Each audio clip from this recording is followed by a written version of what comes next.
If you like tubing, like I love tubing, I'm going to take you through a leg progression today. So you're going to start off with the tubing, very simply passing the tube part through the handle, which is going to create an anchor. So I'm going to put it around the foot, tighten the slack, and then I'm going to turn on my side. So notice, I'm going to bring my arm up, step on the tube right about the knee level, and then I'm just going to start to do adductor work. So tubing is so effective. It works concentrically, eccentrically, isometrically, dynamically. It's just a great tool. You can take it wherever you need to go. We're not traveling much right now, but we're going to work that adductor. Now I'm going to change and do some rhythm work here. So 3 up, 1 down. Now if it's too hard, you can always lighten the load. If it's too easy, scoot your foot up a couple of inches. Now tubing comes in different resistance, so you got to pick the one that's right for you. Watch my knee. Up, tap, power it. So that's the dynamic work. Push, power. That gives you strong adductor. Up, in, power it. One more right here. And I'm going to hold it up, attach the knees, and this is an isometric hold that's brutal. Awesome. I love this. Squeeze, squeeze, squeeze. And then I'm going to turn onto my back, hang out on your elbows like you're hanging out at the beach. And watch. I'm going to do a great quad set. So it's important you don't feel this in the knees. You want to feel it just in the quad, and you want to go to the full extension. When we do squats and sumos and lunges, we don't go to full progression on that quad. So this is a great way to get that quad really strong. Strengthen the attachments of the knees. So I'm going all the way up, and I'm going to change the beat. Push 3, release. Now, I'm slightly crissy-crossing my thighs and squeezing them together to help support the anchor. But if you release the thighs and they're open, and they're going to work completely differently. You're going to feel a different push in the quad. Push. Now I'm going to hold it at the top right here and do the last 2 inches of that contraction. You're going to feel everything tighten up. Last 4. Then I'm going to hold it way up at the top, release, and now it's hip flexor. As you do this, tighten the abdominals, and that way you get a great contraction at the top.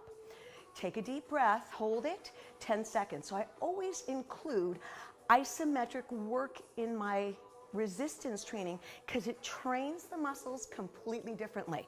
Then I'm going to scooch out, keep that same anchor, and I'm going to push up on the bottom leg.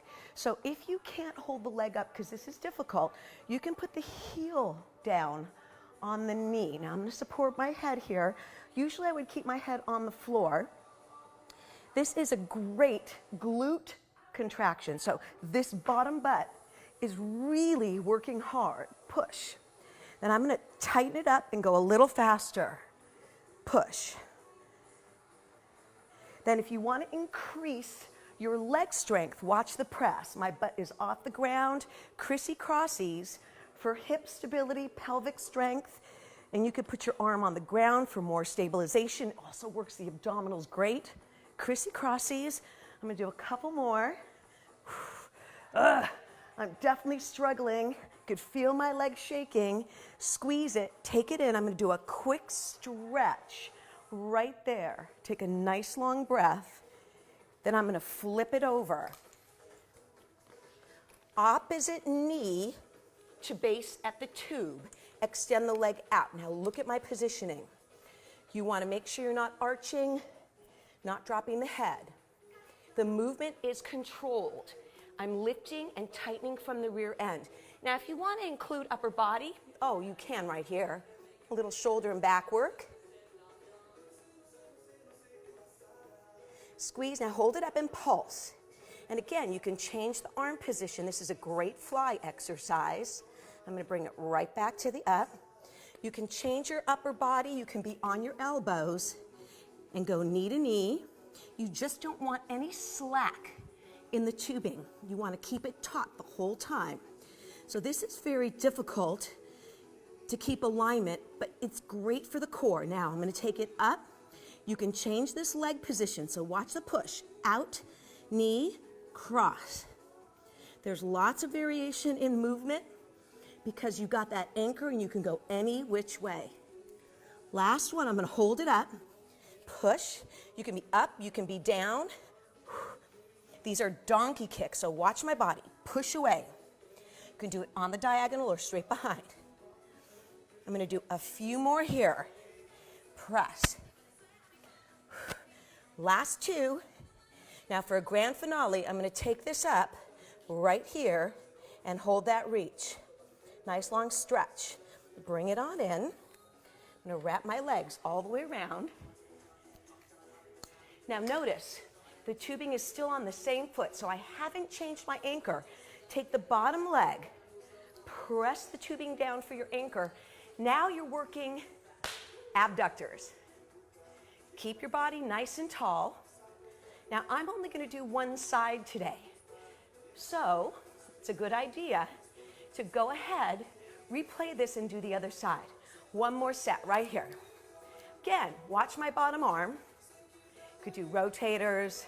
You can hold it, work that body. I'm gonna do a couple different progressions with the legs. So we can go up, in, up, in, up. Give me a couple more. This glute and hamstring and leg should be on fire, abductor. Keep that knee turned forward or down. Let's finish off with some dynamic work. Push, cross body to the belly button. A few more, just like that. 4. Last 2. I'm gonna hold it here, contract, don't move, and abs are going to be engaged because you're doing a contraction and a crunch. Final 4. 3. Now watch how I would definitely reverse and change it to the other side. Take a deep breath, exhale here, come on up, take the little loopy guy off your one side, put it on your second side, set it up, and you are all done. Start this leg. Until next time.